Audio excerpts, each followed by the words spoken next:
안녕하세요. 뉴스반장입니다.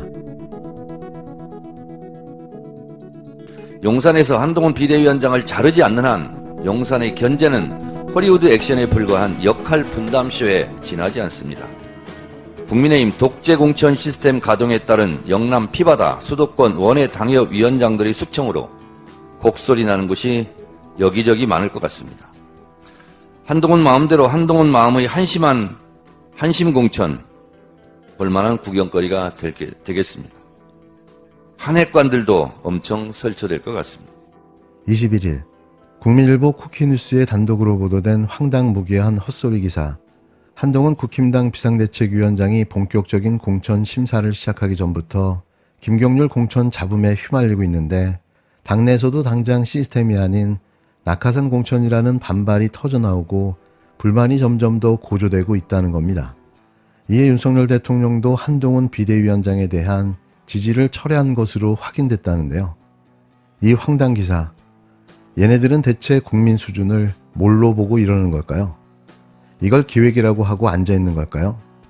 짜증을 유발시키는 용화대와 국힘당 짜증 유발러들. 누가 봐도 약속 대련, 허리우드 액션, 짜고 치는 고스톱. 쉽게 말해 우리는 이런 걸 일종의 사기라고 말합니다. 순수한 우리말로 시원하게 한마디 해줄까 하는데요. 지랄하고 자빠졌네. 꼴값들 떨고 있습니다. 이런 헛짓거리를 할 게 아니라 김건희 명품 뇌물 수수에 대해 대국민 사과나 하시기 바랍니다. 처음에 그 문제가 불거졌을 때 바로 돌려주고 사과했다면은 저는 뭐 어느 정도 넘어갈 수 있지 않았을까 싶습니다. 네. 그런데 지금 이렇게 굉장히 장기간 좀 편히 그렇죠. 뭉갰지 않습니까?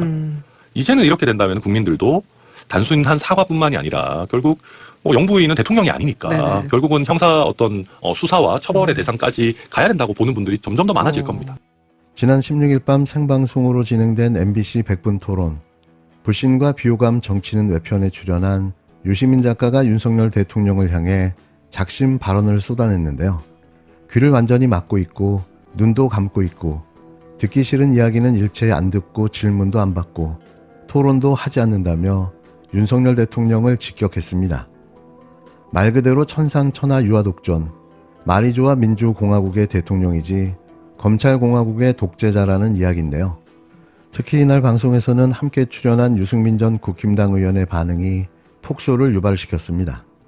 유 작가가 윤 대통령을 향해 자신이 얼마나 어리석은지를 모를 정도로 어리석은 상태라고 말하자 유 전 의원은 그 상태보다 조금 나은 상태라고 말하며 윤 대통령을 옹호했는데요. 또 유 작가가 자신이 윤 대통령을 향해 심한 말을 했다며 모욕적이고 과격한 발언으로 비난한 자신의 말을 전달하라고 대통령실을 향해 쏘아붙였습니다. 이에 대해서도 유 전 의원은 그렇게 모욕적인 말을 한 것 같지 않다며 유 작가의 편을 들었는데요. 이는 며느리를 잡는 시어머니를 말리는 얄미운 시누이 같다는 생각을 하게 되는데요. 일명 돌려가기를 시전한 거죠. 귀를 완전히 막고 있고요. 눈도 감고 있어요. 그러니까 듣기 싫은 얘기를 일체 안 들어요. 그리고 질문도 안 받고 누구와 토론도 안 해요. 그러니까 지금 윤석열 대통령은 어떤 상태냐면 제가 들으라고 하는 거예요. 참모들, 혹시 대통령실 참모들이 유시민이 MBC 100분 토론 나와서 이렇게 모욕적인 말을 했다고 보고하세요. 지금 윤 대통령 상태는 자신이 얼마나 어리석은지를 모르는 정도로 어리석은 상태예요. 저는 그 상태보다 조금 나아요. 자신이 얼마나 무능한지를 인식하지 못할 정도로 아니, 무능한 상태예요. 아니 지금 예. 저는 두려워하는 것 같아요. 지금 이 상태는. 그렇지 않아요. 두려워하는데 뭐가 옳은지도 어렴풋이는 아는데 그거를 이렇게 뭐라 그럴까 진짜 행동으로 저지를 용기가 없는 것 같아요. 그리고 그러기 위해서는 뭘 바꿔야 되는지를 생각하고 그렇게 해서 선거를 치러라는 거예요. 그래서 제가 오늘 심한 말을 했습니다. 예. 대통령실 참모들이 이렇게 모욕적이고 과격한 말로 대통령을 비난했는데 들어보니 그 일리는 있습니다. 이 정도는 해줘야지. 지금 사람들 눈 감고 있는 거지. 이게 뭐예요? 윤석열 대통령에 대해서 그렇게 모욕적인 말을 하신 거 아닌 것 같은데. 아, 그래요? 왜냐하면 예. 이날은 특히 신당에 대한 평가도 나왔는데요. 저는 유시민 작가의 주장과 의견에 공감합니다.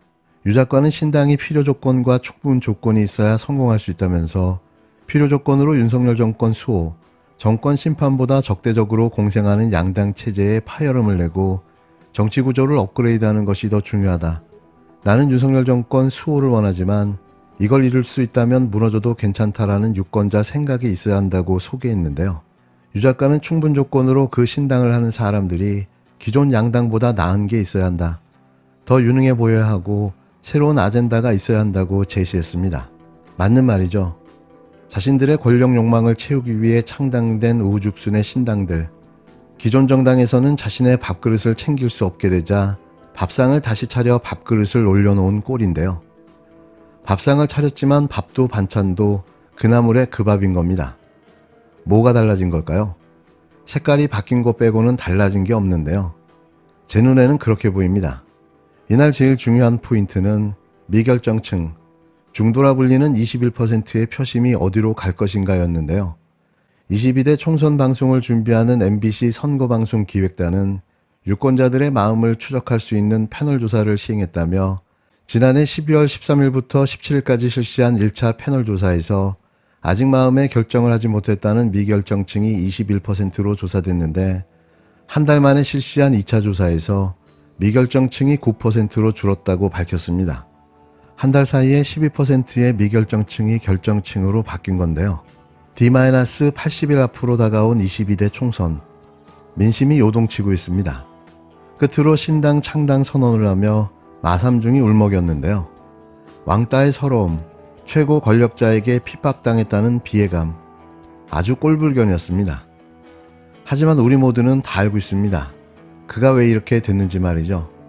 그나마 성접대 사실을 덮어준 윤석열에게 감사해야 하는 거 아닙니까? 집권 1년 차에 대통령과 싸우겠다 결심했을 때 그 마음이 무엇인 줄 아십니까? 집권 1년 차에 대통령과 싸우기 위해서는 무언가가 필요합니다. 그 회유와 압박과 협박과 멸시를 모두 버텨내고 나에게 와가지고 항상 친하게 지내자고 하던 모든 사람들이 나와 최대한 먼 사람임을 강조하기 위해서 종편 방송에 가서 하루하루 떠들어대는 걸 보면서 그 시간을 감내하는 것이 무엇인지 알겠습니까? 저는 압니다. 그렇기 때문에 그 결심이 얼마나 큰 것인지 압니다. 이렇게 얘기해 드릴게요. 도대체 누가 내부 총질러였던 것인지 드러나지 않습니까, 이제? 예. 김건희 여사와 대통령의 통치 스타일이 바뀌어야 된다는 지적밖에 한 적이 없는 사람들이 내부 총질러였다면은 지금 니네가 다 내부 총질러잖아, 이 자식들아. 이렇게 먹이고 싶습니다, 지금. 부끄러우면은 손을 가슴에 얹어놓고 결국 남는 것은 권력욕밖에 없었다는 것을 그들이 자인하는 것이 첫 번째입니다. 지금 김건희 여사가 우려스러운 일들을 했다는 것에 대한 지적, 그리고 대통령께서 통치 스타일을 바꿔야 된다는 지적, 그 지적 말고 무엇이 내부 총질이었습니까? 예. 제가 돈을 달라 그랬습니까? 자리를 달라 그랬습니까? 지금 와가지고 그런 이야기를 한다는 것은 안에서 다른 의견 또는 옳은 의견을 내부 총질러로 몰고 그것에 기반해서 자기들의 사리사욕을 채우려고 하던 사람들의 처절한 반성이 필요할 것이다. 저는 그런 생각을 하고 있습니다.